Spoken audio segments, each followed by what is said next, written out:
a Antonio Romano, director de Planificación y Educativa de la ANEP. Muchísimas gracias, que me consta por estos días, bueno, ha estado circulando bastante, argumentando a favor de lo que es esta propuesta de finalmente eliminar las repeticiones escolares, ¿no? Ocurre que muchas veces después la prensa toma partes y quedan fuera de contexto, que hayan sido dichas, entre otras cosas, tampoco significa que no han sido dichas, ¿no?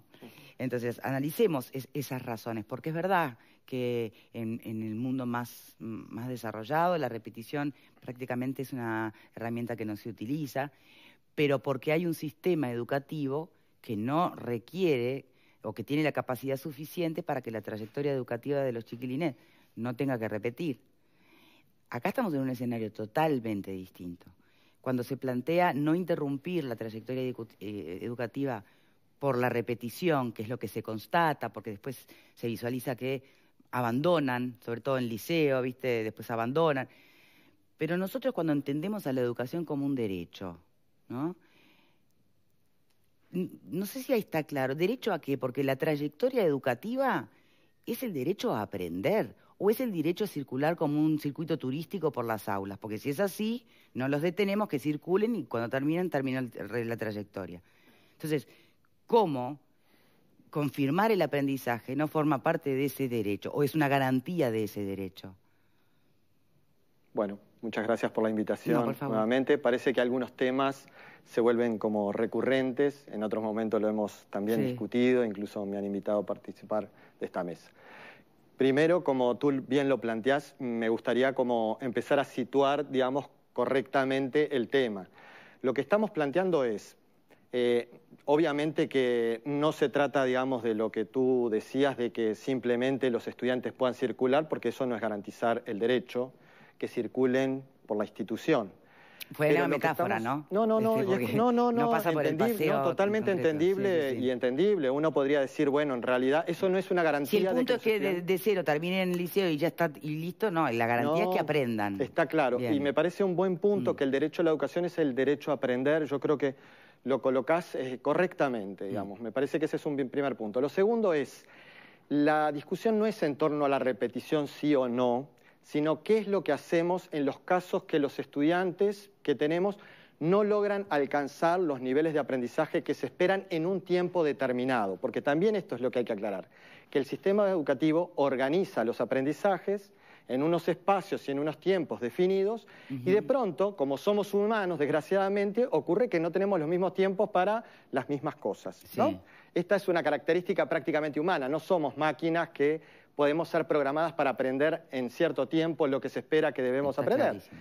Están previstos ciertos mecanismos y obviamente que a veces ocurre de que los tiempos de los aprendizajes no ocurren en los tiempos que están previstos institucionalmente. La pregunta correcta sería, ¿qué hacer en los casos, ¿no?, de que los tiempos no se produjeron los aprendizajes no se produjeron en los tiempos correctos? Actualmente el sistema, la única respuesta que ha tenido históricamente es la repetición. Y esto es lo que estamos discutiendo, que tenemos que ampliar el registro. No estamos diciendo repetición sí o repetición no. Pero es como pareciera quedar planteado, ¿no? Vamos por partes. Sí. O sea, yo quiero situar correctamente por esto el tema, ¿no? Lo primero es, ¿qué es lo que se hace y qué es lo que hace un sistema educativo cuando, digamos, los estudiantes no logran aprender? Lo que se supone que deberían haber aprendido en tiempo, ¿no?, que establece el sistema. Bueno, lo primero es, esta es la cuestión. Y el tema es que en el repertorio actual que tenemos de estrategias, lamentablemente se ha decantado y nuestro país, prácticamente la única estrategia que ha utilizado cuando esto no ocurre es retener al estudiante un año y hacer lo mismo que no hizo el año siguiente. ¿Y aprendió, no aprendió? Bueno, el punto es, la pregunta es, si tenemos que los estudiantes garantizar de que en los 14 años de educación que está establecido en la ley obligatoria, ¿qué es lo que tenemos que garantizar, ¿no? Aprendizajes mínimos, que tenemos que ponernos de acuerdo. Existe un marco curricular de referencia nacional que define cuáles son los perfiles de egreso que se espera un estudiante de educación media superior.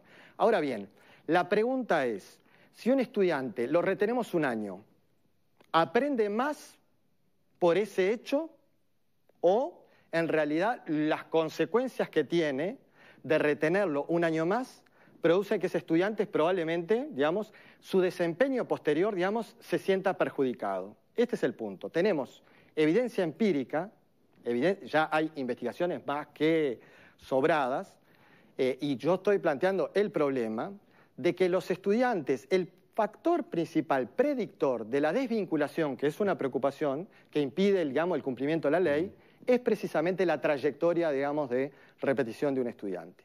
Pero ¿Me entiende? yo entiendo toda esa lógica, pero es una lógica que, si estamos visualizando el silogismo, ¿no? Sí, sí. Se parte de una premisa, y es que el chiquilín no aprende porque tiene algún problema, y entonces hay que hacerlo repetir, no, si el chiquilín no aprende, capaz es culpa del docente o es culpa de un sistema educativo que no logra llevar el currículum al tiempo de aprendizaje de ese niño. Entonces, no es problema de la repetición, ¿o sí? A ver, primero no es culpa de nadie, hay una responsabilidad de parte del sistema educativo y del docente que los estudiantes, los alumnos puedan aprender, ¿no? No es culpa del docente ni de la institución, pero la responsabilidad principal, y en eso estoy de acuerdo, esa es la palabra correcta, es del docente. Responsabilidad. Ahora bien, no aprende o no... A ver, porque acá hay una diferencia y es, ¿qué es lo que aprende? ¿Quién puede determinar que un estudiante no aprende? O sea, es un acto... los estudiantes y los alumnos, digamos, que transitan por un proceso educativo, digamos, desarrollan ciertos aprendizajes. Ahí tenemos, primer cosa, los estudiantes no aprenden o no aprenden en el tiempo que esperamos que debieran hacerlo, porque es totalmente diferente, porque quizá en esto de los tiempos no todos somos buenos en todas las cosas, ni aprendemos las mismas cosas en los mismos tiempos. La pregunta es, si no se aprende en el tiempo que está esperado, ¿qué es lo que hacemos? Esta es la pregunta, no si no aprende, sino si no aprendió lo que se supone que se espera en el tiempo esperado. Entonces, ¿la mejor decisión es retenerlo en el grado? Por ejemplo, en el caso del liceo, efectivamente tenemos evidencia de que a los estudiantes, digamos, que repiten, digamos, les va mejor al año siguiente si se mantienen en el mismo año. Lo que prueban, de alguna manera, y tenemos evidencia empírica, demuestra de que no aprende más, sino que incluso ese es un obstáculo para su continuidad posterior. Esto tenemos investigaciones que lo muestran. Perfecto. Desde esa perspectiva, entonces, ¿cuál sería el objetivo del sistema educativo? ¿Simplemente que finalicen en tiempo y forma? No. ¿Y qué hacemos con la seguridad y la garantía del aprendizaje? No, es que, a ver, nadie está discutiendo la garantía... Pero si lo va a dejar pasar para que no se le vaya a estropear la trayectoria educativa... El tema es que tú estás planteando de que la garantía de que aprendan es que pasen. Y la garantía de que aprendan... ¿Y no debería ser así? No. A ver, ¿cómo? No. Bueno, ¿cómo Yo, sería? esto para un médico sí. Me parece bien de que un médico, por ejemplo, tenga que estar certificado, tiene que saber de biología lo que tiene que saber, digamos, porque obviamente uno se va a atender, con el médico espera, digamos, de que un médico pueda saber adecuadamente hacer un diagnóstico. Ahora, ¿qué es lo que tiene que saber un estudiante, digamos, de biología? ¿Tenemos que certificar de la misma manera que certifica un médico cuánto sabe de biología? O lo que tiene que de alguna manera certificar el docente es que si lo que aprendió de biología le permite seguir aprendiendo a ese estudiante al año siguiente y en lo que corresponde, digamos, en los años posteriores. Esta es la evaluación. No cuánto sabe de biología, sino cuánto de lo que le aprendió le permite seguir aprendiendo, porque el sistema educativo lo que pretende es que cada una de las personas pueda desarrollarse al máximo de sus posibilidades y su potencialidad de aprendizaje.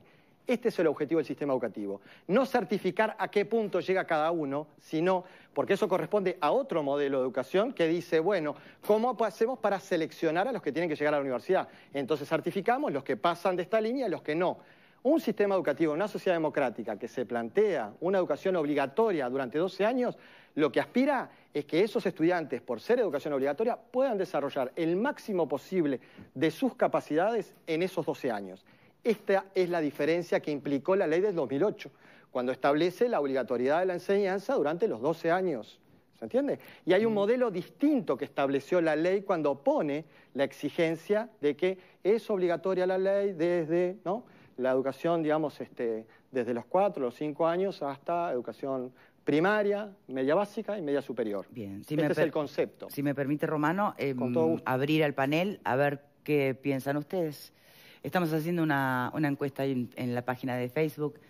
Todos en casa ya la están siguiendo, insisto, a través de la página de Facebook, sobre este tema. A ver. A mí me da la sensación, los que hemos tenido la posibilidad de ir a enseñanza primaria, secundaria y tener terciaria completa, siempre dentro de la órbita pública, me da la impresión que últimamente como que se busca bajar un poco quizás la vara de exigencia a los efectos de lograr un número X para que sea un poco más acorde y bajar el nivel de repetición o el nivel de abandono y demás. Yo no soy muy viejo, pero en mis tiempos repetir era impensable con este tipo de programas que yo por lo menos tuve. En mi casa no se veía la posibilidad de repetir y creo que mis compañeros tampoco, y nos esforzamos durante todo el año. Yo no soy ningún iluminado y de repente hacía el doble de esfuerzo que algún otro compañero para poder lograr ese nivel y pasar. No, veo como que se quiere dar determinadas chances que quizás sean ciertas, yo no soy un experto en educación, pero como que da la sensación de que se busca bajar un poco la vara para que el número mejore. Desde la perspectiva de la inclusión, ¿no? Porque incluso hay una frase por allí que después estoy seguro que alguien la va a sacar a colación, pero desde la perspectiva de una educación inclusiva, justamente, ¿cómo hacer para que sean más los que, participen de ese derecho de aprender? ¿Por qué? Yo insisto en eso, ¿no? ¿Por qué en vez de, para evitar frustraciones, se elimine la repetición? ¿Por qué en vez de usar esa herramienta, que pareciera como que de alguna manera bajar las expectativas en general, ¿no? Que el desafío sea menos trascendente, que sea más como lo que se dice vulgarmente emparejar para abajo? ¿Por qué en vez de eso no se procura adecuar un sistema educativo capaz de tener los recursos suficientes como para realmente poder acompasar a los que necesitan un refuerzo especial? A ver, la pregunta es esta. Si a un estudiante le va mal, ¿de quién es la responsabilidad? En primera instancia... Puede ser muy compartida. ¿No? Es compartida, pero es de los adultos y no de los niños ni de los adolescentes. Tienen que participar del proceso, no hay duda, y tienen que poner parte, pero la responsabilidad, en primer lugar, es de la institución y del docente, que tiene la responsabilidad de llevar adelante, ¿no?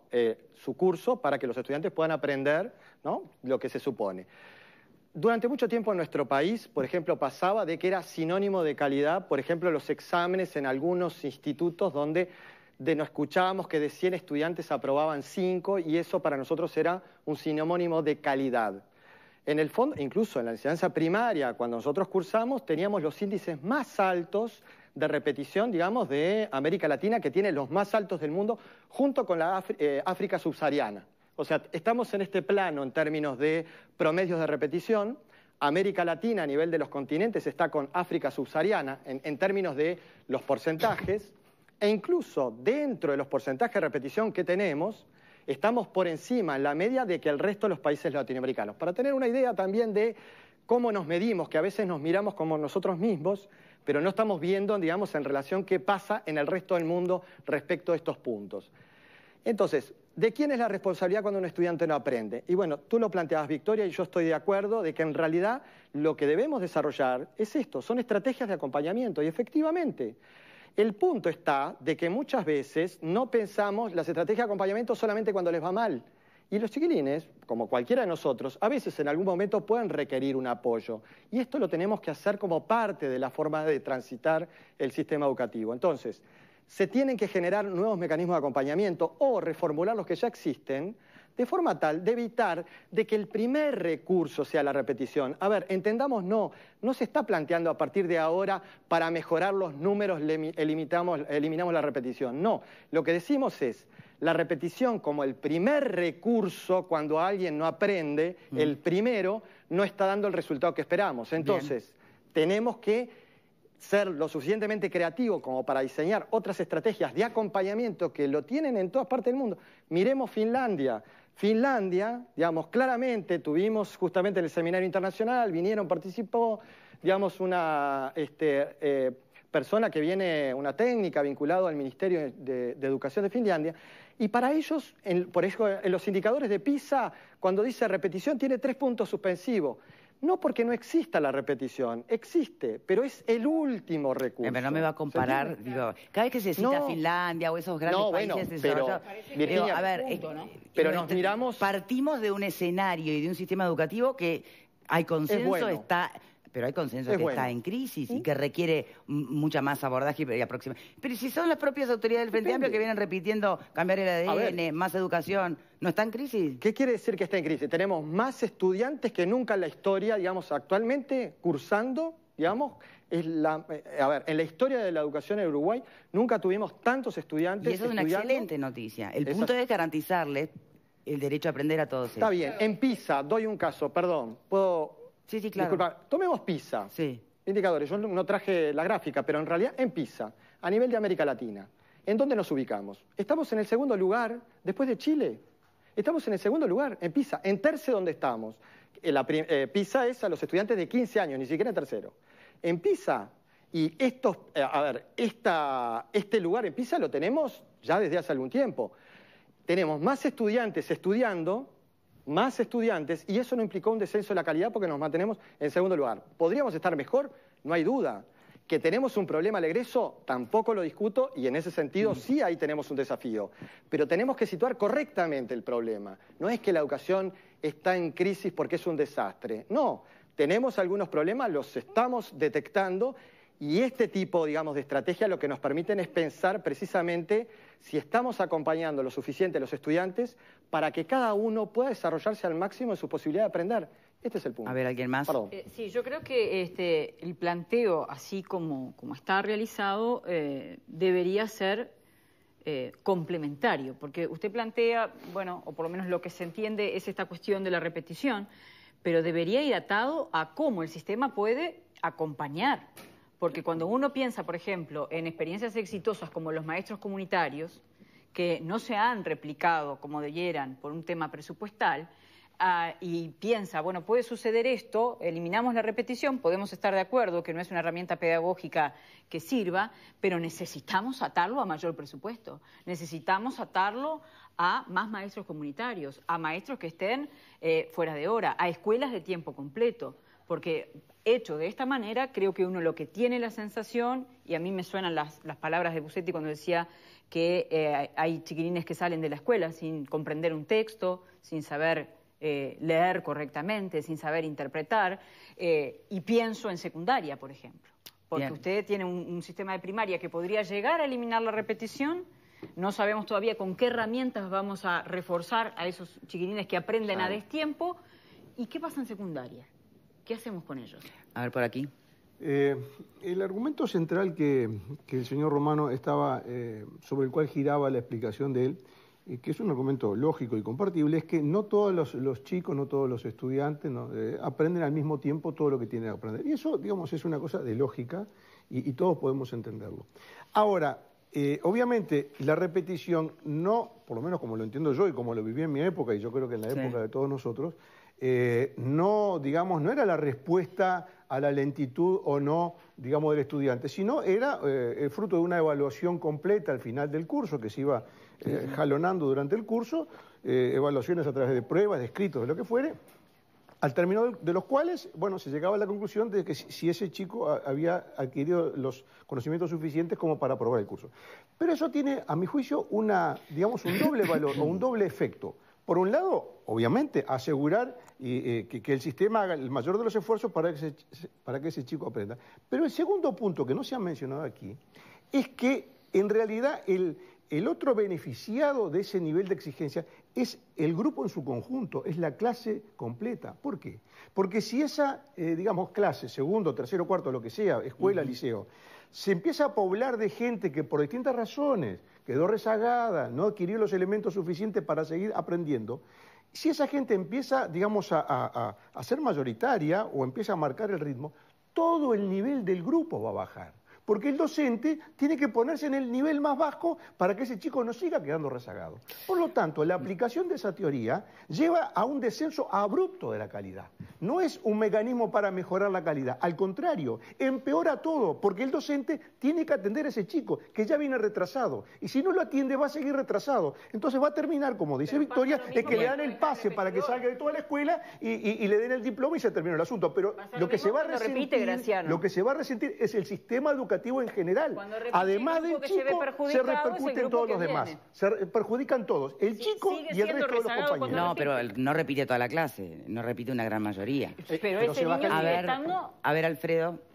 Yo creo que el tema de la repetición como método de evaluación está cuestionado a nivel mundial. Es decir, hay países que no lo tienen, otros que solamente tienen la repetición limitada y otros que, como el Uruguay, que lo tienen a piacere. Entonces, yo creo que hay que analizar si realmente sirve o no sirve el tema de la repetición.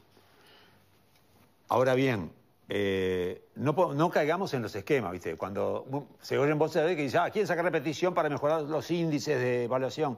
No, me parece que eso es politizar una cuestión educativa que creo que no corresponde.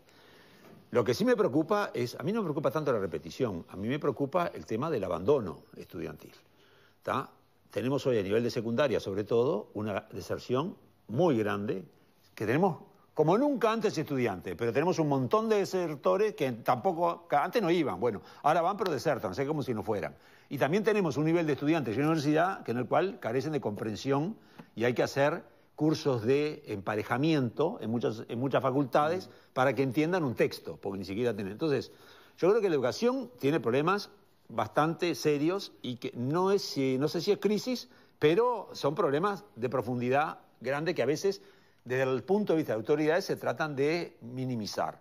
Yo creo que el tema de la repetición, yo no soy experto en esto, me parece que hay que ver si sirve o no sirve como método educativo. Yo apostaría más a hacer un seguimiento individual de la gente para que puedan avanzar.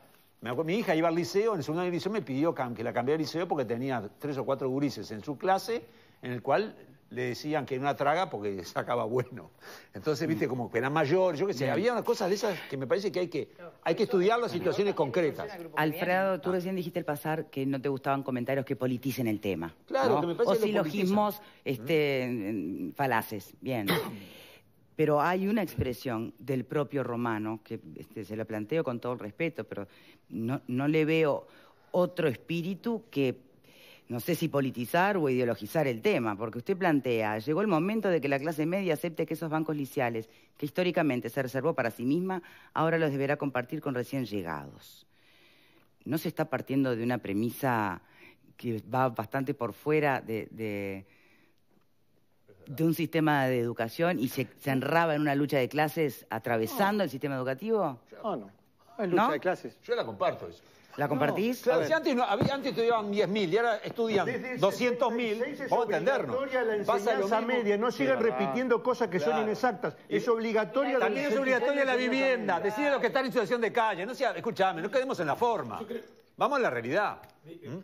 Yo creo que un gran problema que tenemos, uno de los tantos problemas que tenemos cuando abordamos este tipo de asuntos, es primero la seducción siempre de la utopía regresiva, ¿no? Esa historia que nosotros nos hemos dicho a nosotros mismos, que en realidad es verdadera y a la vez falsa.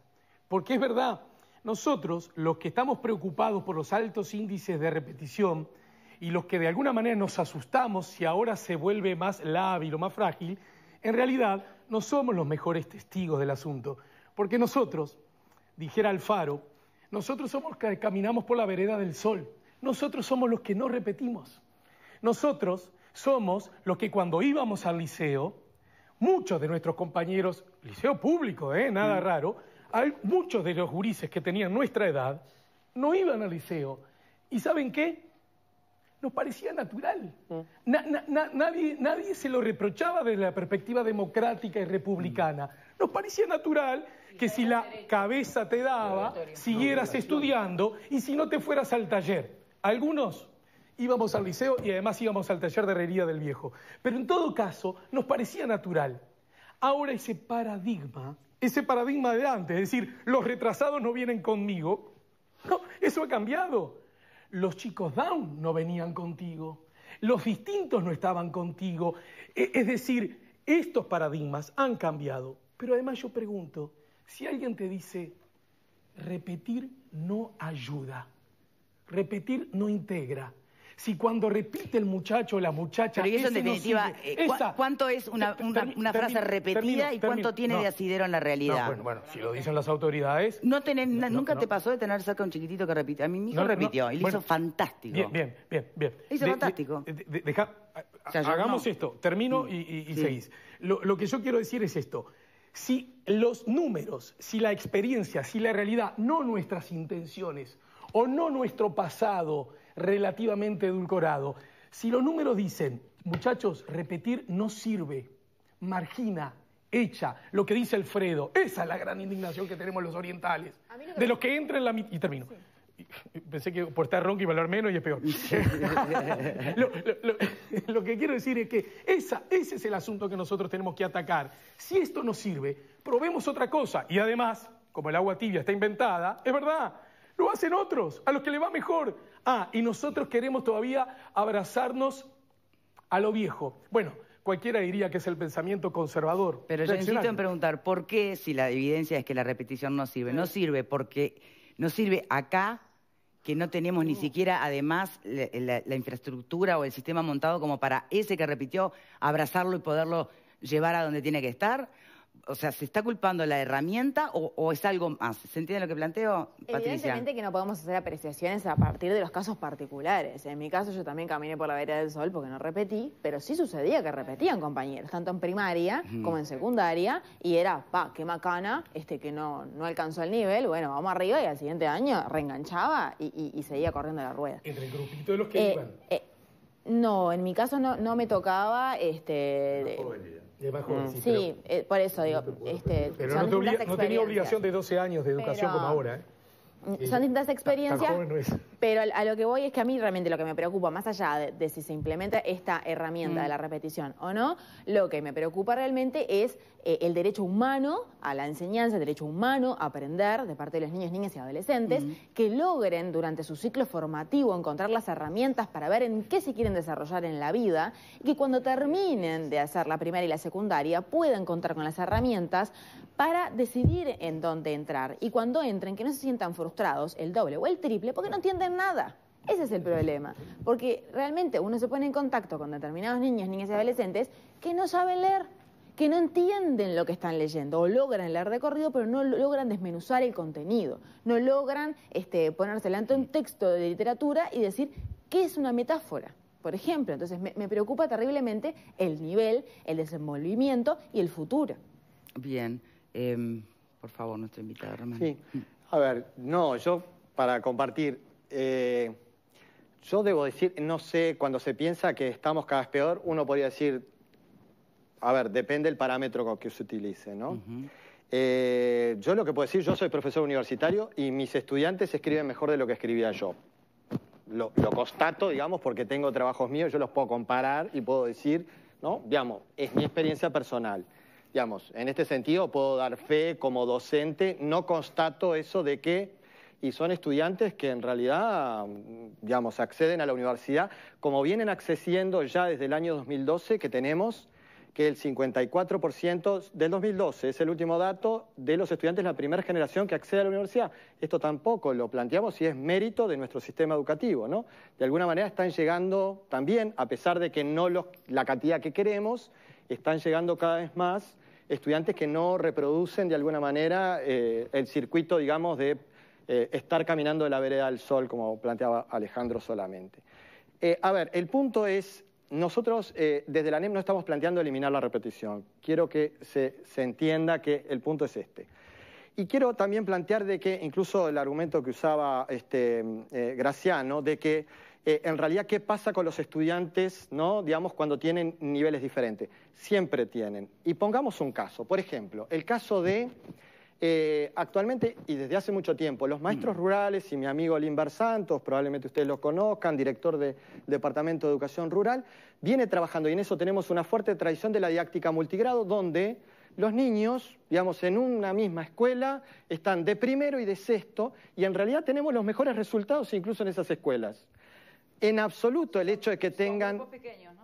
De acuerdo, pero la heterogeneidad es mucho más amplia de la que existe en cualquier aula, digamos, graduada. Sí. Es un obstáculo en absoluto entre lo interesante de la estrategia multigrado y es hacia donde deberíamos cambiar, y este es un punto, hacia donde deberíamos caminar, y es nuestra experiencia también como parte del patrimonio, y en esto a nivel latinoamericano hay un reconocimiento de Uruguay en relación a esto, por eso no es que estemos tan mal, aunque tenemos problemas, es que en realidad la heterogeneidad es un valor. A los uruguayos nos cuesta asumir que la heterogeneidad es un valor, y que el hecho de que haya diferentes ritmos de aprendizaje no implica que los otros se pueden perjudicar, sino que incluso esto puede potenciar los aprendizajes porque un estudiante puede, acompañando al otro, aprender mucho más que lo que haría solamente aprendiendo el docente si pensamos que el único que enseña es el docente. Y eso ocurre y no se controla. Entonces, el problema lo tenemos los adultos, no los niños, que no nos imaginamos otras formas de interacción para reconocer, como tú planteabas, Virginia, por qué solamente tenemos que acompañar a los que repiten. Tenemos que acompañar a todos los niños y en realidad la mejor compañía, digamos, que podemos hacerle es reconocer su derecho a aprender en el tiempo que tiene. Porque en realidad cada uno de los uruguayos es importante. ¿Y qué importa? Que definamos con que tenemos que todos los estudiantes en Uruguay, digamos, que en realidad como en nuestra historia, digamos, era tan bueno el sistema que entraban a la educación media 10 y terminaban 2 y esto era un signo de calidad, que daban un examen 100 y aprobaban 10 y esto era un signo de calidad. ¿No puede ser posible también de que aprueben 99, 100 y que el examen sea de calidad? ¿Por qué subestimamos de esta manera a los jóvenes? ¿Por qué pensamos que para que las cosas sean de calidad siempre hay alguno que tiene que quedar excluido? Esta es la pregunta. Porque en realidad me parece que esto es lo que nos cuesta. Atamos el aprendizaje, ¿no?, a la evaluación y la evaluación a la promoción o la repetición. El tema es, para lograr la inclusión y la calidad, que desde la teoría es lo lógico y es lo ideal, no sé, ¿qué se sacrifica? Si se entiende que se está sacrificando a alguien, algo, o qué se adapta, o qué se empieza desde cero y se reestructura. Claro. Pareciera que, por lo que está planteado, y en el momento además que está planteado, pareciera que se aspirara a que una solución mágica proviniera de eliminar la repetición. Claro, por ejemplo, mañana eso es el titular de la prensa, perdón. Está bien, pero está bien que lo diga. ¿No? En realidad, esa es la lectura y dice, en realidad lo que dice es, se ultiman detalles para, digamos, como se dice, no recuerdo, no era, después, no tanto eliminar, sino decía, se apresta a... Y en realidad lo importante acá es que la sociedad uruguaya hoy, lo digo y honestamente, está discutiendo nuevamente educación, está discutiendo en un tono, digamos, responsable, que me parece que el panel de alguna manera lo refleja, con argumentos, ¿no? Y que en realidad estamos pensando qué es lo mejor. Esto es lo primero que nos importa. Que va a haber un momento de decidir y plantear, digamos, qué es lo que se tiene que hacer, no me cabe la menor duda, y esa es responsabilidad de las autoridades. Pero lo que importa sobre todo es pensar si lo que hemos hecho hasta ahora es lo mejor o si lo que podemos hacer puede ser mucho mejor pensando en el futuro de las nuevas generaciones. Este es el punto. Y acá me gustaría como... ¿Cómo cerrar? Por lo menos decir como nada. Argumento, ¿no? Porque no me corresponde a mí decir esto, pero el argumento va en este sentido, ¿no?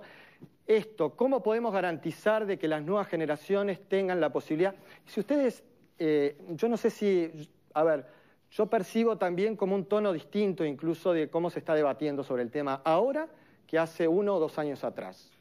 Creo que hay como... Porque nos estamos dando cuenta los uruguayos también que podemos aprender de nuestro paseo y también de lo que hacen los otros.